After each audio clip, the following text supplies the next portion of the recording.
With most rap artists, they come from a rough neighborhood, so you know they're a little more desensitized. You know, so and self-esteem is low because in these neighborhoods we're all taught that we're less than and we're not equal to everyone else in the world. So they're fighting against that, against the self-esteem and against ego and against everyone ignoring us from that point, and they're young. For so long, we were living in these neighborhoods boxed in, and those neighborhoods were our world. You know, a lot of people from Brooklyn didn't even take a trip to Manhattan. You know, never been in Central Park. It's 20 minutes away, and it's free. It's a free park. Yeah. And, you know, a lot of people have never been in it. You know, our little world was all we knew. We didn't know anything outside of that world. So to look and see people that look like you achieving great things is like, oh, there is more, you know, and it proves self-esteem and it improves upon self-worth. You know, because a lot of choices are made from the position of, you know, my life is not worth much and I'm not, this sort of living is not much. So if I risk my life, you know, what am I really missing?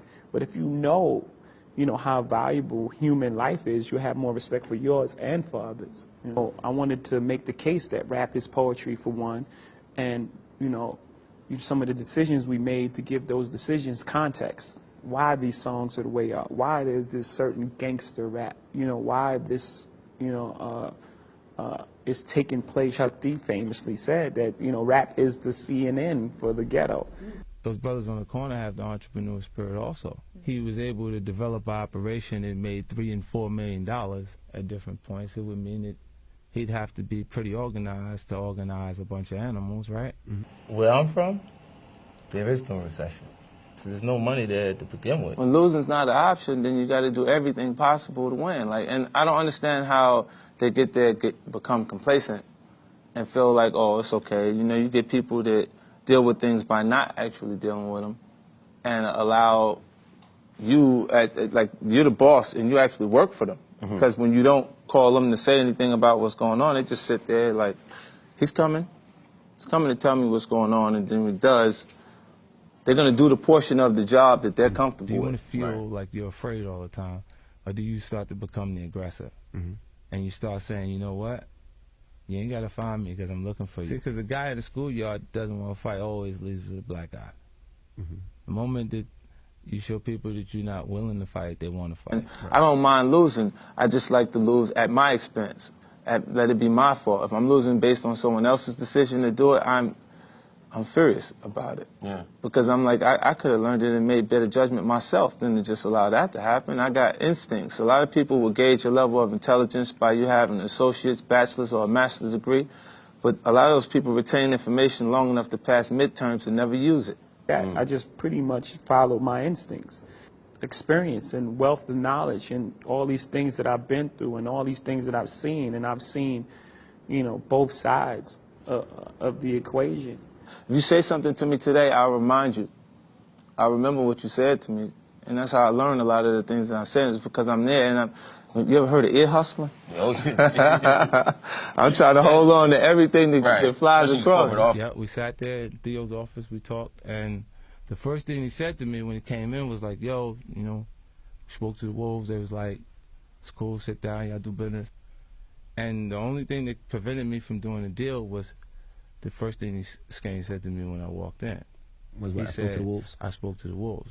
So how would I do business or sign to someone who had to ask someone else permission? Who we are and where we come from, there hasn't been, you know, our generation, we haven't acquired wealth to hand down and give the opportunities to, like, the next generation. So my goal is that, you know, that my next generation can have a better start than I had. I won't have to start so far, you know, where I come from. So we have to take care of our family first, you know, as well as giving to charities. Yeah, I'm supposed to be the bad guy. So where's the good guys? Where's their effort to fix this? Right. It's like, all right, you're at the light. Funny, we're sitting in that position too. Like, you pull up to the light in a Bentley, you got a Musan. You're just like, smooth. 2013. And I pull up at the light in a hoopty. I'm in a Dodge, 93 Dodge Caravan. I didn't wash it. And I'm telling you, roll the window down. Roll the window down. And you look over, and you don't roll your window down. He won't roll his window down. Take the same scenario, you put that guy in that Bentley at the light, and the guy pulls up next to him in a Ferrari and says, hey, roll the window down. He'll roll the window down because it was a choice. Mm-hmm. But he feels like you may have something to say of value. But if you actually want to make the window roll down, you have to fit the description. You know what my grandfather told me? You don't get as far as the motherfuckers you talk to for no reason. You'll be successful as the motherfuckers that you talk to for no reason. What I mean is, if you spending your day talking to a nigga that ain't got nothing going on, what the fuck kind of information can he offer you? Can he help you learn something? Can he teach you something in the conversation? I had to run on my own energy. You know, I had to convince myself that I'm gonna make it. You know, regardless of how people felt at that time. And what it does is it makes you feel like, well, it made me feel like there's gonna be points that people are gonna mistake my confidence for arrogance. See what I'm saying, man? Yeah, nigga, come on, man. Don't play with me that shit out. 33 strategies of war, the art of seduction. Come on, man. All that shit come from the hood, B. It's a parallel between corporate America and the hood, and it's obvious. You see me winning, don't you? And fucking old timers is looking like, yo, that young boy, he took a page out of my book. But they ain't make all of that fucking money off it that I made off it. So what that make me? That make me a better version of them niggas. I had to believe in myself in order to make these things happen. I feel like you can will yourself into a good space. Mm-hmm. Things that are meant to happen will. And if you believe in yourself enough, you can help yourself learn. You can inspire, yourself in different ways where you can actually discipline yourself. As anybody who's been successful, you've always, the weight of who you are is on you as well. Sure. Do you have the power to get out from up under you?